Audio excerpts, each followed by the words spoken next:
আচ্ছা, নমস্কার, আপনার নামটা একবার বলবেন? আচ্ছা, আপনি এখানে কোথা থেকে আসছেন? শ্যামবাটি ফুলডাঙ্গা। আপনি এখানে ক বছর ধরে এই জিনিসগুলো করছেন, কাজগুলো?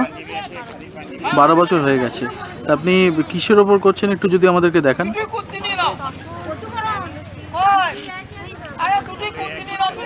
আচ্ছা, এই কাজগুলো আপনার মোটামুটি কীরকম দাম আছে এই শাড়ির? 3,500। আচ্ছা, এগুলো আপনাদের কারিগর সবাই মিলে একসঙ্গে জিনিসগুলো বানান? আচ্ছা, তো আপাতত আগে এইগুলো করার আগে আপনি কীভাবে চলতো আপনার? ছোটো থেকেই করছেন, তো মোটামুটি এটা করে আপনার জীবনে পরিবর্তন বলতে মানে যদি বলেন আপনার কীরকম কীভাবে আপনার? আচ্ছা, মেয়ে এখন ভালো জায়গায় পড়াশোনা করছে, মানে মোটামুটি আপনার সংসারে একটা উন্নতি হয়েছে ভালোই। আচ্ছা, বেশ, ধন্যবাদ।